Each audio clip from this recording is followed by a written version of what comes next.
Dituntun iblis ke masjid. Pada suatu hari, Abdullah bin Umi Maktum R.A. mengajukan dispensasi untuk tidak melaksanakan salat berjamaah 5 waktu di masjid, sebagaimana layaknya laki-laki muslim baligh lainnya, karena tidak adanya penuntun jalan baginya, yang buta dan juga karena kesehatannya yang terus menurun, padahal rumahnya cukup jauh dari masjid. Ya Rasulullah, saya tidak memiliki penuntun jalan untuk bisa mendatangi salat 5 waktu berjamaah di masjid, sementara mata saya buta dan kesehatan saya juga menurun. Padahal rumah saya cukup jauh dari masjid. Dengan kondisi seperti itu, apakah saya memiliki rukhsah atau keringanan bisa menjalankan salat di rumah? Urai Abdullah bin Umi Maktum R.A. kepada Rasulullah SAW. Ya, jawab Rasulullah singkat dan jelas.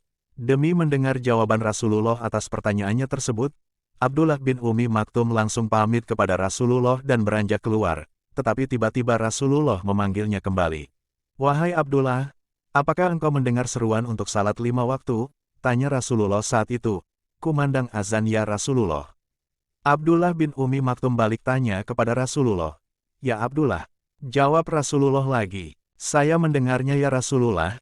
Jawab Abdullah bin Umi Maktum R.A. Kalau kau mendengar seruan salat, saya tidak menemukan rukhsah, keringanan, buatmu. Jadi engkau harus tetap berusaha untuk mendatangi masjid dan salat berjamaah bersama kita semua, jawab Rasulullah SAW. Mendengar jawaban Rasulullah yang jelas dan lugas, Abdullah bin Umi Maktum R.A. yang sedari awal sejatinya memang sudah membulatkan tekadnya untuk mengimani Islam secara kafah, semakin bersemangat untuk istiqomah dalam menjalankan perintah Allah SWT. Abdullah bin Umi Maktum R.A. memang tidak bisa melihat apapun, termasuk jalanan berbatu yang wajib dilaluinya untuk menuju masjid, tapi telinganya tetap mendengar kumandang azan sebagai seruan untuk mendirikan salat berjamaah 5 waktu di masjid. Karenanya, agar tidak terlambat tiba di masjid, atas izin dan hikmah Allah SWT, sebelum azan berkumandang, beliau selalu berusaha berangkat ke masjid, meskipun harus dengan meraba-rabakan tangan dan tongkatnya di jalanan yang dilalui demi menyambut panggilannya. Tidak terkecuali untuk salat subuh di pagi buta yang gelap gulita, jatuh bangun di jalanan sampai bagian tubuhnya terluka merupakan hal biasa bagi Abdullah bin Umi Maktum R.A.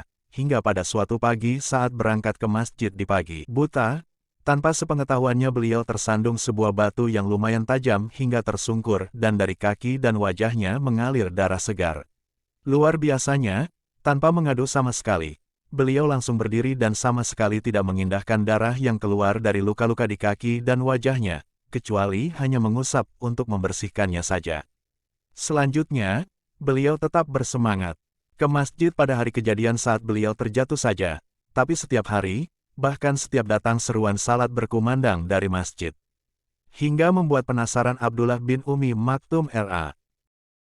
Wahai Fulan, bolehkah aku mengetahui nama dan asal-usulmu, agar aku bisa mendoakan perbuatan baikmu ke hadirat Allah SWT.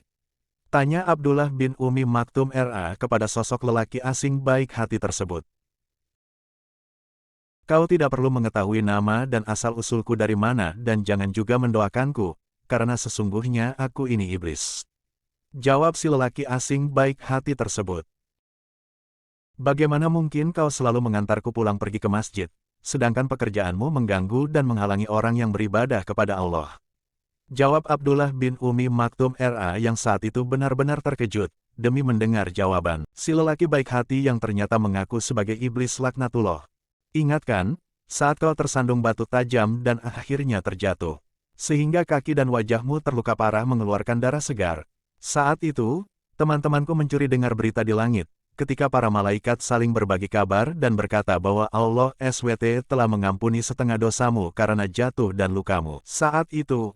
Karenanya, aku khawatir jika engkau tersandung dan terjatuh lagi saat berjalan terlatih menuju masjid, apalagi sampai terluka parah lagi. Maka setengah dosamu lagi akan mendapat ampunan dari Allah SWT juga. Itu yang tidak aku inginkan. Maka sejak itu, aku terpaksa mengantarmu, menuntunmu pulang pergi ke masjid. Jawab si lelaki baik hati yang ternyata seorang iblis. Jangan lupa, sahabat Hasanah Channel TV untuk subscribe dan selalu mendukung channel ini agar lebih semangat lagi bikin kontennya. Dan jangan lupa like, share dan komentar. Terima kasih, semoga bermanfaat buat kita semuanya.